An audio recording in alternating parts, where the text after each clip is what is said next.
Thank you. Okay, our first item today will be the approval of minutes from the January 18th, 2002 meeting. I would move to approve the meeting minutes as presented. Second. All in favor? Aye. Aye. Okay, great. Next, we have election officers. We need to, number one, vote for a chairperson, and then we need to vote for a vice chairperson. So this is deja vu for John. It is. I must have dreamed it because I even remember, Diane, you saying, hey, I thought you were a vice chairman before. And I said, nah, Yeah. I backed out of that time. But anyway, so I moved to, I moved for Diane to continue as a chairperson. I second. Oh, great. Okay. Here I go. All right. So all in favor? Do I Aye. vote? Do I vote, Zach? You can vote, yes. Okay. I'll You have to. do it again. Yeah. You don't have a choice. Well, and now we have vice chair. Would one of you, John, I think you were vice chair and then Craig was vice chair. No, I never was. And unless it was in a dream, I've accepted this in the past, but yeah. I move that we appoint John as our vice chair. I second that. Okay, and I third it. So All in favor? Aye. Okay, great. And our next bit of business is that approval of the modified bylaws for 2022, which we talked about with the fact that we're doing so much Zoom and hopefully potentially being able to get somebody from the 5th district that might be able to help us fill that spot. So thank you, Zach, for attending to that, and looked good. We just basically wiped out a lot. We had put in all sorts of rules and we got rid of our rules. I move that we accept the changes made to the bylaws. I second that. And all in favor? Aye. Okay, today we have a public hearing and we have one case, and that is case VAR 21006. Thank you, Madam Chair. This is Zach Schwartz with Planning and Zoning staff. And can you see the PowerPoint up right now? Yes. Great. Now, So this, I have something weird. It says join the live Zoom demo. It popped up when I was looking at my own copy of the packet. okay. So I'm gonna, say get on the guest list? This is a sales thing. Marty, do you know what might be the issue with that? Does he just kind of X out of that and or how does that work? I've never heard of that before. Okay, so I clicked on it, Zoom live demo. If you click out of it, will it get you out of this meeting? Yeah, I'm gonna go out and come back in. I'm sorry. Okay, Okay. yeah, I think that will get rid of it for you. Okay, so I think we're going to lose quorum for just a bit, but it'll pop right back on. Okay, now I'm looking at your desktop. Okay, great. So do you see the PowerPoint popping up on full screen now? It's not full. Okay, can you read it pretty well or? Yeah. Great, okay. Sorry about that. So this is case VAR 21006, the Gutierrez parcel size variance. The applicant is Marianne Gutierrez from Beverly Hills, and she owns the property along with German Gutierrez. The property is located at 1354 Coconino Loop in the Blue Ridge area, and the zoning for the parcel is AR, that's agricultural residential, a single family and agricultural zone with a 1 acre parcel size minimum. This request is for a reduction of parcel size from that 1 acre minimum to what the existing property is sized as now at 0.67 of an acre. So here's a vicinity map, and you can see this is kind of the western western edge of the Blue Ridge area. Here's Highway 87. This is Clear Creek Pines Unit 3 and Unit 6 here. And the property is somewhat central within Clear Creek Pines Unit 3 here. Zach, if I can interrupt just for a second. Yes. My screen didn't change. I still had just this opening screen. Yeah. Same here. Same here. Okay, There you thank you. go. Okay, now I have it. I guess because of the technical issues, I'll just leave it in this mode rather than going full screen with it. But if you have trouble seeing anything, then please just let me know. You can feel free to interrupt and I'll just go ahead and zoom in for you. Okay. So this vicinity map here is showing Clear Creek Pines Unit 3. Here's Unit 6. Here's the subject property. So these are all within the AR zone. And this is an aerial of the subject property. So the property lines aren't going to be exact on this, but you can see Coconino Loop to the north, which goes through the entirety of Clear Creek Pines Unit 3. Here's Fawn Drive, which has a cul-de-sac down to the south, but here's where the existing home is. And then here are some pictures. So this is from the corner of Coconino here and Fawn Drive. There's the house there. And here's a picture where you can see the house a little bit better. Those were in your staff report. Also included in the packets to the board was this survey. So I had the applicant do a survey because the property boundary was originally further down here. And we wanted to make sure that the movement of the property boundary would still keep all the structures within the setbacks. So we did verify that with this survey that was included in your packet. But I wanted to go through the history of the parcel and some background, and I did make a couple of small errors in the timeline, so I just want to correct that for the record here. In 1962, Clear Creek Pines Unit 3 was created. At that time, the subject property was 1.01 acres.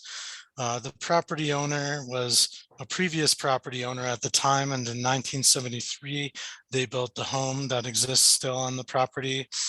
It was 1980 and not 1983, like I said in the staff report, where the parcel was split. A piece off of the south was removed from the original lot 262, which left the existing property at 0.67 acres. It was actually 1983 that the current applicant's parents bought the property. So it was after this split had already occurred. And in 2003, the current applicant inherited the property rather than in 2021, like it says in the staff report. So apologize for those errors. But it was in 2021 where the applicant and current owner were trying to sell the property, and an appraisal was done that revealed that there was this illegal split and the property didn't meet the 1 acre minimum parcel size for the zone. Staff did send out notification to property owners within 300 feet of the subject property. And we also posted a sign on the property letting everybody know of the hearing. And we hadn't gotten any responses on that. And for general analysis of the case, the applicant didn't create the nonconformity. There is some hardship involved as far as if a property doesn't meet the standards of the zoning ordinance without a variance, then we don't allow any future permits on the property. And also the applicant has been having difficulty selling the property because of the nonconformity, and it came up in the appraisal. Also, there wouldn't be any negative impact to approving this variance because there wouldn't be any change of density.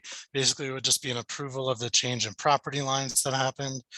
And the nonconformity has existed since 1980 without any issue.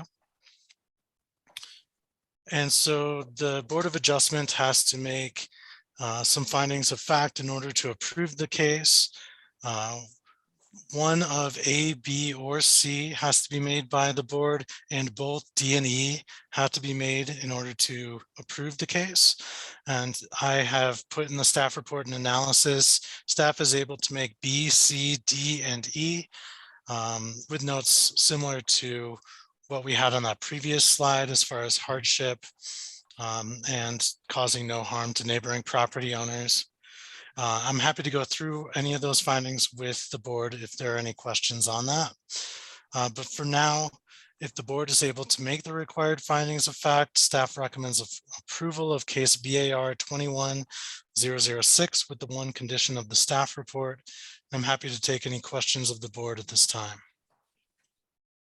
I have a couple questions. Do we know why the split occurred? Madam Chair, Mr. McCartney, so people can go and record anything at the county recorder without our approval. So if they go and record a split, but it doesn't meet our minimum zoning criteria, we just don't issue building permits and that sort of thing. So I'm not exactly sure, and this was, back in 1980, how that came to be. And typically staff, if someone looks for a building permit on a property that was split illegally, we try to get them to reconfigure the property or otherwise meet the minimum requirements, or they have to go before the Board of Adjustment. So I think that the recorder is required to take in anything that's given to them, and and if it doesn't meet the minimum zoning criteria, then it comes before you. I don't know if that answers your question. Yes, it does. Thank you. And then could you bring up the list on your laptop, the findings of fact, please?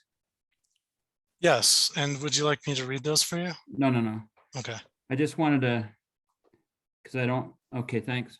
Mhm. So on C, strict or literal interpretation and enforcement of the regs would deprive the applicant of enjoyed by the owners of other properties in the same zone.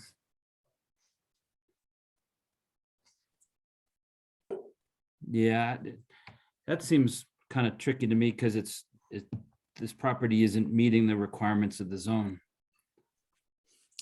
But I guess that's sounds like a tripping hazard, but maybe not a direct issue. Right, Mr. Or a McCartney, direct I mean, conflict rather. staff's take on that was based on the facts. So the analysis kind of went over a number of these findings in regard to that the applicant didn't create the issue. They bought the property, weren't aware of it, or the parents bought the property, weren't aware of it, and then they sort of inherited it. So as far as anybody who comes in to own the property now wouldn't be able to say build a home, or if the home that's existing is destroyed, we wouldn't issue permits on it without the variance. So that's the way that staff took it, is that they didn't create it, and now that they're going to sell it, it's causing an issue with it, and new people coming in to own it wouldn't be able to get a permit even for a garage or that sort of thing. That was staff's take on it. And as far as who has the responsibility for finding issues like this before the property is purchased? Right. So it is something where due diligence usually is a burden of the buyer. Yes. I will chime in here, John, in the fact that I got my real estate license in 1981. And so basically this was sold the year before. There were no property disclosure forms. There were no affidavit of disclosures. The amount of information that is disseminated now is huge.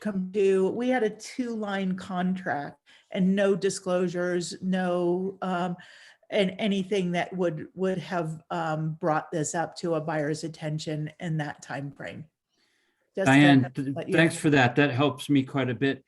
How about that insurance that you buy when you purchase a home? The title insurance. Does that kind of thing get checked then? I don't think it would go back that far. And then the other thing is, you didn't even division in 1980. I think we got until much later. So the form that you would go and, so like says you can go and record anything you want. Now, when we do split land, you and it kind of has helped, is that you do a land division. And so, but those, so many of the checkpoints in the paperwork and the applications we have now weren't in place back then. But one thing I would say is it was a very astute, you had an astute appraiser who did out, and that's what a good appraiser does, is find the discrepancy. And so the other thing is, Zach, this parcel that was created and sold to the neighbor, but it was never combined with the parcel. So there's just this little 3/4 acre parcel out there is what I see. But is it owned by the adjacent property 61A? I'm not sure. So Madam Chair, the little piece that got split off, that's about 1/3 of an acre or so, actually did get combined. It took a long time. It had been split off in 1980, like we discussed, and it didn't get combined with the neighboring parcel until 2006 or so. Why that is, I'm not sure. And I didn't see many notes in our permitting system or anything like that, other than a note on this parcel that it was undersized. So it did get combined with the parcel adjacent, that Okay. piece that got split off. Mhm. And that is nice, that and because you state in your summary that no new parcels were created, then that parcel has been combined, but it's not big enough to be split into 2 parcels. So there shouldn't be any increase in density. That's correct. Okay. Thank you very much. I don't have any questions. I actually don't have any questions, Zach. I think you're very thorough. The presentation, I feel, speaks for itself, so I'm comfortable with the information that you provided, and I think I'm ready to move on. Thank you, Mr. Wani. All right, so but we only have one case today, so this is fairly informal. We don't have members of the public here. So I'm going to ask Otis, are you the applicant, or do you have an interest in the property? And if you speak, can you give me your full name and mailing address? Yes, Otis Smith, 2184 Silver Circle, Happy Jack, Arizona. I am the property directly to the east of said property. And also public on file here is Terry Bull, who owns the property where the 3rd was split into. I don't have a problem with it. Oh, by the way, Marianne German, hello. I have no problem as long as this allows them to sell the property. So hopefully that answers your question. Okay, good. Well, thank you. So I'm trying to look at my map. We're working on computers and everything. So when you say you're directly to the east, you are. So are you on? I'm on Coconino Loop You're- and Silver Circle, which would be the street below. Okay, and I don't think that's, yeah, I think actually it is up here. Nope, great. Thank you. And then, like I mentioned, Terry Bull, who's Um, on here, owns that property that the 3rd was split into. So if he wants to chime in. Right. And Terry, yeah, so Terry, is there any, if you, do you want to talk? Could you give us your name and mailing address? Name is Terry Bull, and we're next door at 2179 Pond Drive. We don't have any problem either. Okay. So, great. How long have you owned your property? I bought that for my parents and they bought the property in 1964. Wow. And when did you purchase? Pardon me? And when did you purchase? Well, I owned half of it while my parents were still alive and bought the property outright in 2012, I think it was. Okay, good. So you've been out there quite a while, have a lot of history. Yes, ma'am.